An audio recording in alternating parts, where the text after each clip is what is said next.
मांगों को लेकर विधायक जी क्या पहुंचे उसके लिए पूरा विस्तार। हम लोग 2023 में नियुक्त सहायक शिक्षक हैं। बीएड डिग्री धारी है हम लोग। लगभग 3000 की संख्या है हमारी, जो कि बस्तर संभाग और सरगुजा संभाग में पदस्थ है। हमारी जो नियुक्ति है वो पूरी प्रक्रिया के तहत हुई है, जिसमें कि नोटिफिकेशन लगभग मई 2023 को निकाला गया था। मेरिट जारी हुई जुलाई को और उसके बाद में 25 सितंबर के लगभग हमारी काउंसलिंग की प्रक्रिया पूर्ण हुई और हम अपने जो भी पदस्थ जहाँ जहाँ जिले हैं वहाँ पर उस समय से लेकर के अभी तक अपनी सेवा दे रहे हैं। लेकिन अभी सुप्रीम कोर्ट ने हमारी जो बीएड जितने भी डिग्रीधारी है उन लोगों को हटा करके उनके स्थान पर डीएड जो है उन लोगों को नियुक्ति देने की बात कही गई है। हमने एसएलपी लगाई थी तो वो हमारी जो एसएलपी है वो डिसमिस कर दी गई है। तो इसका प्रभाव ये होगा कि जितने भी 2900 परिवार है, 2900 कैंडिडेट है और उनसे जुड़े परिवार हैं, क्योंकि हमारी पूरी आजीविका का साधन अभी एक सरकारी जॉब था।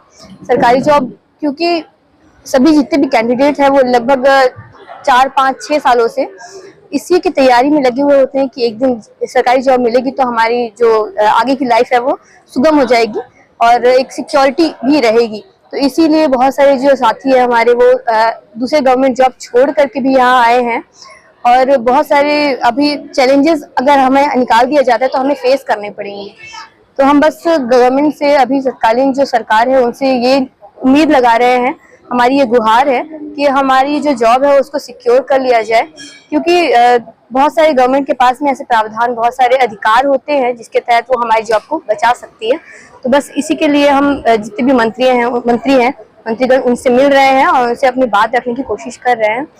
आश्वासन की बात करूं तो उतना कुछ आश्वासन अभी मिला है पर उतना पुख्ता आश्वासन नहीं मिल पाया है जो हम चाह रहे हैं, क्योंकि एक बार अगर जॉब में आकर के निकाल दिए जाते हैं तो सभी की मानसिक स्थिति मानसिक रूप से प्रताड़ित हो जाएंगे, ऐसा बोल सकते हैं।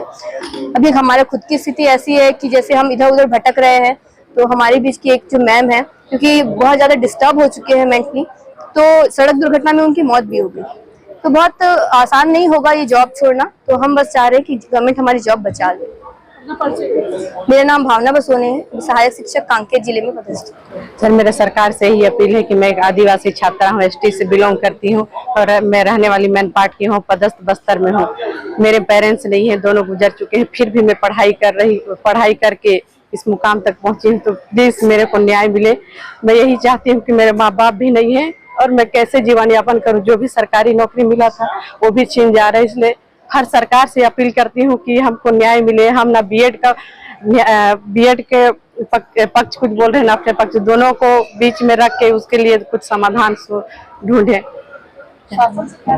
शासन से हम न्याय चाहते हैं मैम। हम पदस्थ है तो हमको ना निकालें, हमको यूं बनाए रखें, वो भी सुप्रीम कोर्ट का आदेश का पालन करते हुए हमें कहीं समायोजित करें और आश्वासन दें। हमको अभी संतुष्टि भरी आश्वासन भी नहीं मिल रहा है, इसलिए हम शायद सरकार, वो भी आदिवासी हैं और मैं भी आदिवासी हूँ। आदिवासी लोग को कितना मुश्किल से पढ़ते हैं, घर वाले पढ़ने नहीं देते हैं, जल्दी शादी कराना चाहते हैं। मेरा खुद ऐसे प्रॉब्लम था, इसके बावजूद भी मैं घर वाले से लड़ के पढ़ी और आज एक सरकारी नौकरी मिली, वो भी ऐसे हो रहा है। इसलिए शायद सरकार, एक वो भी एसटी है, इसलिए उनसे अपील करती हूँ कि हमारी नौकरी भी बरकरार बनाए रखें या तो हमको कहीं समायोजित करें।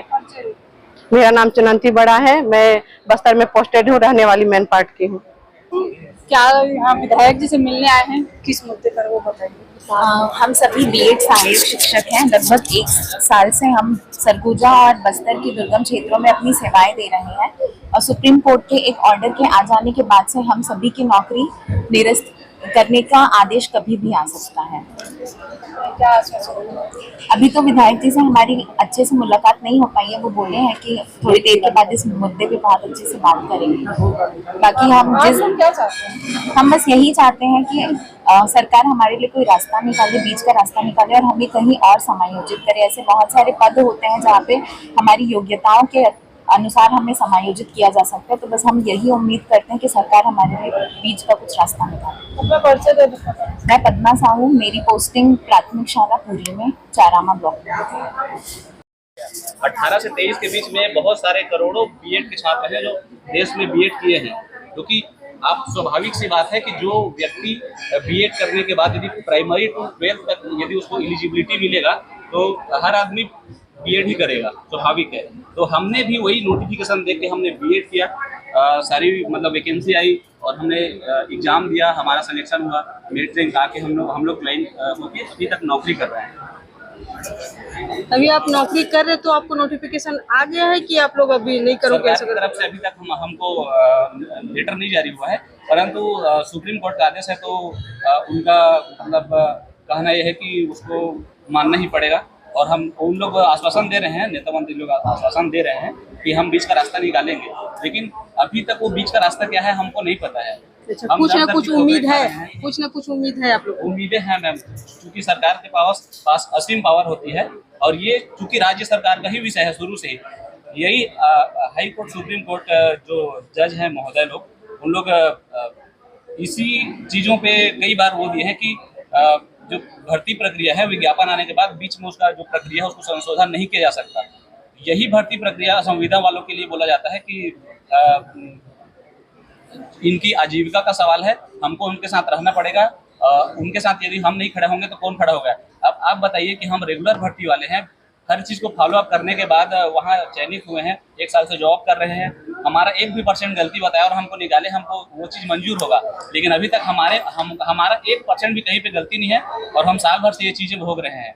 और इवन 3000 लोगों में से हम लोग लगभग 1000 लोग ऐसे हैं जो जॉब छोड़ के आए हैं। मैं खुद नबार्ड रायपुर ऑफिस में कार्यरत था और मतलब अच्छी तरीके से जॉब ठीक हो रहा था। और उसके बाद मतलब स्वाभाविक सी बात है वो एक प्राइवेट जॉब था और गवर्नमेंट जॉब हर किसी का सपना रहता है या सर। गवर्नमेंट जॉब जैसे ही लगेगा तो हमको ये हो जाता है कि हम और हमारा फैमिली इन फ्यूचर हमारा फैमिली पूरा सिक्योर रहता है। ये सोच के हम जॉब को, दूसरे प्राइवेट जॉब को, अच्छा खासा प्राइवेट जॉब को, हम गवर्नमेंट सेक्टर में आने के बाद हमको ये चीज़ें देखने को नहीं मिलेगी। लेकिन हमारा ऐसा दुर्भाग्य है, शुरू से हम उस चीज़ों को झेलते आ रहे हैं साल भर से और अभी भी पीस रहे हैं। अपना परिचय दे दीजिए। मेरा नाम रूपनारायण पटेल है, मैं अभी वर्तमान में बकावंड ब्लॉक के बड़े देवड़े स्कूल में पदस्थ हूँ।